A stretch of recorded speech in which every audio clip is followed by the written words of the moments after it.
No matter where you live, I can pretty much guarantee that there is a charitable organization somewhere nearby that is looking for people to come in and donate their time and services. And giving in this way is honestly one of the most fulfilling ways to give to others. I headed to Freedom House, which is a highly safe space created to help individuals with disabilities escape from domestic abuse. Freedom House is a place where these people can rest, grow, and feel comfortable in a clean, safe, and welcoming environment. Hi! Hi.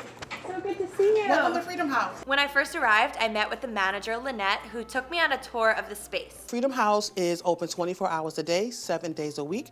We house roughly 95 individuals. 60 of those are children, so we have some very small families and some very big families. The stay here is relatively short because we are a crisis tier 1 shelter, so our families are here between 90 to 180 days. So this is childcare. She showed me the spot where the children spend most of their time, an incredibly colorful arts and crafts room full of games, positive affirmations on the wall, tons of color, and just an overall warm and fuzzy feeling. My favorite part of coming here is always the snacks. Yes. Always in the mood for a good snack.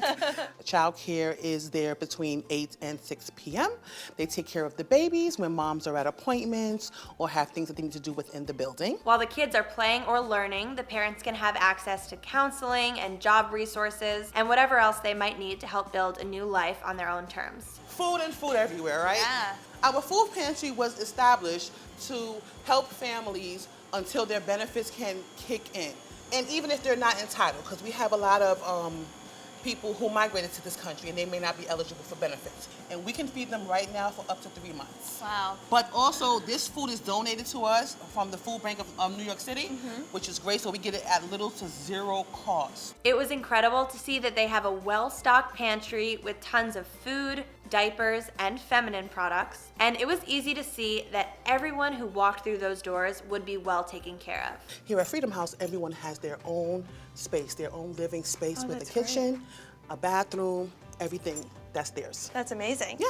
She shared that the facility has a 95-room occupancy, which doesn't necessarily seem that large, but they're actually the only facility in the entire country that caters specifically to these individuals with disabilities. She let me take a peek into one of these rooms, and it's just amazing to see how accommodating they are for these survivors. They walk into their room, they have a kitchen, they have a bathroom, they have bed, they have bedding, they have a wheelchair accessible stove. After my tour, I met some of the people who are currently residing at Freedom House, and then I led a small workshop for 4 women focused on the principal idea of trying new things, which is something that I've become somewhat of an expert in over the past few years of hosting this very YouTube series. Okay, hi everyone. Hi. Thank you guys so much for having me here at Freedom House. I just got a great tour from Lynette. Seeing as Freedom House is such a safe space, they have a strict policy against filming any of the people that are currently staying there. So as you might notice in this footage, you're just going to see hands and hear the voices of these women, but you're not going to see their faces in this video.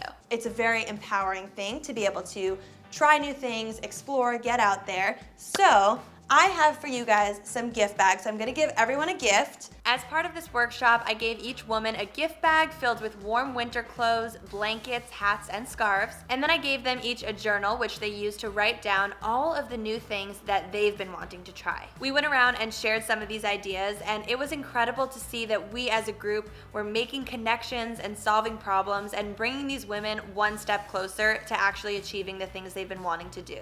I would like to start knitting. Knitting. I was told from somebody really relaxing and calm. I do it on Saturdays. And you can get the yarn and the needles around the corner at Luna's. They have them. One woman wanted to knit and she just didn't know how, and some of the other women in the group said that they have a knitting club every Saturday and invited her to join. Another woman mentioned that she wanted a personal blender so that she could make more smoothies, and someone else in the group actually had a personal blender that she never used and didn't want, so we made that connection and she got a blender. By the end of our group discussion, we had totally started the ball rolling and set things in motion so that these women can start doing some of the things that they've been wanting to try. And if nothing else, this hour that we spent together definitely put some smiles on their faces. Thank you. I love you. I love you back.